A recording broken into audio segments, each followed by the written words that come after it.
Hey everybody, it's Jason from the Texas Gun Vault 2, and we're back out here in the garage for another First Impressions video. I actually think you guys are getting two videos today because the video you saw earlier today where I talked about what I use to clean my guns was a video that I filmed yesterday and just didn't get around to uploading.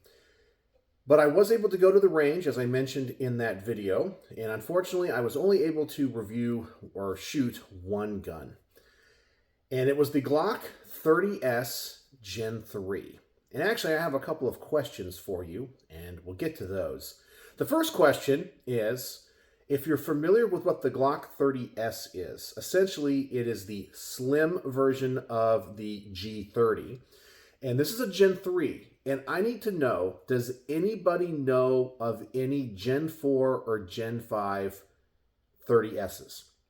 I don't think they exist or ever existed, and I need to know if any of you guys have ever seen one. I did some research online. I looked pretty diligently and couldn't come up with any information. So I believe this is a Gen 3 exclusive model, but I want to be sure before I mention that in the range report. So I have a lot of very knowledgeable people that watch my channel and some amazing people that collect awesome guns. So tell me, have you ever seen or heard of a Gen 5 or Gen 4 30S? Now, this is the slim version of the G30. Essentially, we have the same frame as a G30, so I think many of the complaints people are going to have about this gun, and myself, remain the same when it comes to its size. It's a very wide gun, which I think kind of makes it a little bit harder to conceal carry. Not that it's impossible, it's just very wide because it's chambered at 45 ACP, and the magazines are kind of thick. So we get 10 rounds of standard capacity in a G30.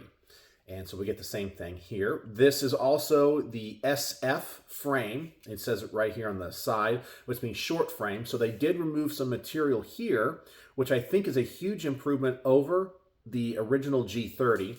I feel like I can wrap my fingers around this grip a little bit better. I like the shorter length of pull, so I do think that is a huge improvement, but the width is still there. And the slim aspect of this design is the thinner slide. And this is a slide that has the same dimensions as the Glock 36, which is their single stack 45.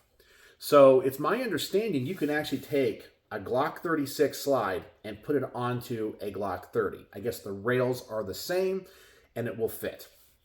So you still get the same width in the frame, but a thinner slide. So what is this gun trying to accomplish?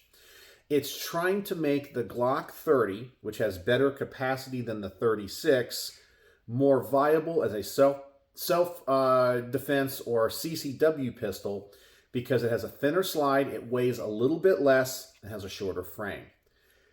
Does the thinner slide make it easier to conceal? I really don't think so, because the frame is about the same width, or is the same width as the G30. But it does reduce the weight. And this might be a range report where I actually get the scale out and I kind of compare them side by side. So you do get a weight savings on this as well.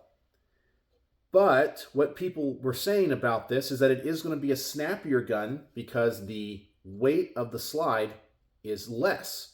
And that is actually what I experienced, where I had a really pleasant shooting experience with the G30. Like, it was a great feeling gun in my hand. I was very impressed with it. I didn't think I would enjoy it. But now that I got the 30S, I go, wow, it kind of feels the same. I like the shorter length of pull, but it's definitely a snappier gun, and I feel it in my hand. And remember, I'm not going to say recoil sensitive. It's just something I take note of because I have rheumatoid arthritis. Now, I know there's people out there that are going to be the macho men. Oh, if you're not shooting a big frame revolver in 45-70, it shoots like a 22 for me. Everyone's going to say how a wimp or whatever. But I'm telling you, rheumatoid arthritis can really affect the way a gun feels. And whenever I experience these things, I like to tell people, because hopefully people that watch my videos aren't the professionals. They're not the people that are out there, that aren't always the gun enthusiast, but maybe someone that's just looking for good information on a pistol that they're looking to buy, and maybe they're older, have weaker hands, have rheumatoid arthritis like myself, and I can give them that information. So the advantages of this gun: shorter length of pull, little bit narrower in the slide, definitely a weight savings, but it's snappier. It shoots honestly about the same. I probably shot the G30 a little bit nicer and a little bit easier and more accurate just because it doesn't recoil as much. But the accuracy on this gun is pretty good. It falls right into what I expect for a Glock. I say it's duty accuracy. Oh,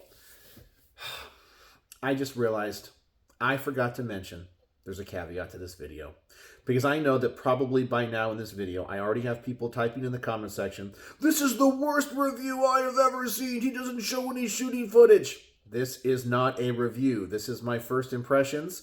If you want to watch all of my reviews that are properly filmed on good recording equipment instead of my cell phone, please go to a link in the description below to my main channel, The Texas Gun Vault. This is the Texas Gun Vault 2, my behind-the-scenes channel. So please don't tell me this is the worst review you've ever seen, because it's not a review. Repeat, this is not a review. Okay, there we go. Okay, so that's what I thought about this Glock. I think I'm going to give it a pretty good rating, probably 3.5 to 4 stars. I honestly think, though, that if you can carry the Glock 30, go with that. It's a smoother, lighter recoiling gun. I think you get the same accuracy, and with the Gen 4 and Gen 5, if you take off the back straps, you get kind of what this is, which is the short frame. So you still get the short frame and a better recoiling gun. That might be a little bit heavier, but I think it carries about the same, and it's a better shooting gun. But this is still pretty good. Still pretty good. So that's my thoughts on this. So tell me, have you ever seen a Gen 4 or Gen 5 version of this particular gun? I would love to know. All right, I do have another question that I need to ask you, and I want your opinions on this, okay? So let me tell you what happened last night at the range when it comes to reviewing this gun. I made a mistake, and I realized it at the end of my range trip, and I had already filmed everything, and of course, I spend a lot of ammo on these reviews, and I didn't want to film everything again. So here's what happened. When I originally got there, like I told you, there were some people there at the range. I had to wait for them. I set everything up, and I had probably waited 30 minutes. So I was like on my phone while I was waiting for them to get done, get off the lanes. And they talked to me a little bit. They were super nice. And so they finally leave. It's getting late. It's like 10:30, 11 o'clock. I want to get done with at least one gun. So I kind of rush up. I set everything up, and I film everything.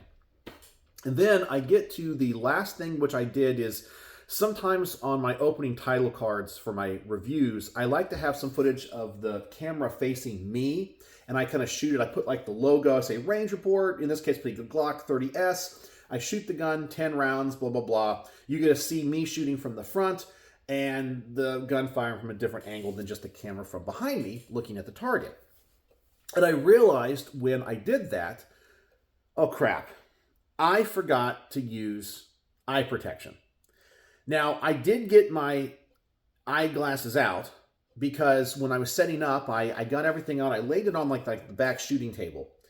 And because I had to wait like a half hour, and then when they left, I was rushing to set everything up. I wanted to get out of there as fast as I could. It was getting a little bit late.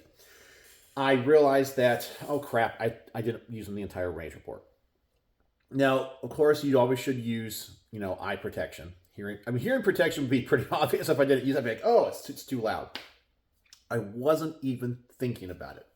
Now, obviously, everything went okay, because here I am. I can see my camera, so everything's fine. But it was an honest mistake. And should I put a disclaimer in the range report of this gun in the beginning that goes, yes, for all the safety sallies out there, I know I forgot to use eye protection, and then I'll use like a little thing saying always use eye protection, and jokingly say that I'm a professional, don't try this at home. Or should I just not say anything at all and just see if anybody notices and if anybody cares? Because I will tell you, there are occasions when I'm filming or I film stuff because I set up for like the different tests. Sometimes, especially if nobody's there, especially when I'm going to the 25-yard test, I have to adjust the camera. I have to move I have to set up the targets. And it takes me like 5 or 10 minutes. So during that time, if nobody's at the range, I take off my hearing and eye protection, lay it someplace else while I'm doing all that stuff, and I'm listening to podcasts or whatever while I'm setting up. And then I will occasionally forget to put on my eye protection on like the 25-yard test. It happens because my mind is so focused on doing all these other things. And sometimes I will get the safety Sallies that will say something in the comments. And it kind of annoys me. So you tell me, should I, in this review, give a caveat and just say, I forgot to use my eye protection. You don't have to tell me.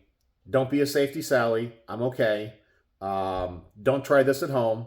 And just be a friendly reminder to always use eye protection at the range? Or should I not say anything at all? Let me know, because I'm getting ready to write the bullet point script on this thing, and I need to figure out how I'm going to structure that. So let me know your thoughts. Be very interesting to know. Okay, so one more thing I want to talk about, and it's answering a question from one of you guys. And I thought it was a great question. And the question was, I have mentioned that I have kids in the past. In fact, the question they asked was, you've said you've had 3 kids. I actually have 4. And actually, they're my stepsons. I have no biological kids. But I have 4 amazing stepsons. And the question was, do they ever go to the range, or do I ever take them shooting? And I definitely think that's a really good question that I want to answer. Because it's a question that, or the answer to this question is not the answer I want to give, but I hope it changes one day. And in fact, I think it will. So, of my 4 boys, they're all in college right now. 1 is currently a junior, and 3 of them are sophomores. So essentially, they're functionally adults, okay? And when I came into their lives when they were 14 and 15, they had already been exposed to firearms a little bit. In case you don't know, my wife is a twice widow. She's lost 2 previous husbands to cancer. So it's kind of a sad situation. And so some of my boys have seen 2 fathers pass away. So it's kind of a traumatic thing for them. But they had a little bit of exposure to guns, not a lot, but it's not like they were scared of them or anything like that. And they had a little bit of a functional knowledge. And so when I came into their lives, I said, hey, listen, this is what I do. If any of you ever want to go to the range and go shooting with me, let me know. I'd love to, at least have some of you guys want to go on this trip with me. And, if you want to help me with my channel, if you want to be a part of this, I'm not going to live forever, unfortunately. But, I need to have somebody to leave my stuff to that's going to appreciate them and love them. I know one son's going to love my instrument collection. A couple of them already are trying to divvy up my watches. But, when it comes to the guns, what do? So they used to play like all these like first-person shooter games like Call of Duty and Battlefield and all that. And I used to say, hey, all those guns you're shooting, I have a lot of those. You want to go to the range and shoot them for real? It's so funny because they're like, maybe. I mean, I have taken them to the range. I've taught them the basics. They know about gun safety. They know how to handle weapons. They just honestly have very little to no interest in them. I think that's going to change over time. I think they just have other things going on in their life right now, like school. They got girlfriends, or if they don't have girlfriends, they're chasing girls. They got other things that they're, jobs, just other things that they're doing right now. And they're at that time in their life where it's just not important to them. And I didn't really get into guns until I was at the end of my college time, but even really like I am now, until I was about 30. So they have plenty of time, and hopefully maybe one day, 1 or 2 of them, and I think I know who it's going to be, will come like, hey, can I know more about this? Can I go to the range with you? I think it's going to happen. But the answer is they're welcome to come with me, and I would love for them to do that, but I'm not going to push them into it if they don't want to. They got so much going on anyway. But no, I don't take them to the range unless they ask. And they haven't asked in a long time. But that's okay. So I hope that one day at least one of them shows some interests in the firearms world, because I got a sizable collection that I'd like to pass down to someone that's going to appreciate it and enjoy them. So that's it. So I hope that answers a question. And there you go. So that's all I got for you today on the first impressions on the Glock 30S and the differences between the Glock 30, a question about eye protection and my videos, and answering a viewer question about my kids and taking them to the range.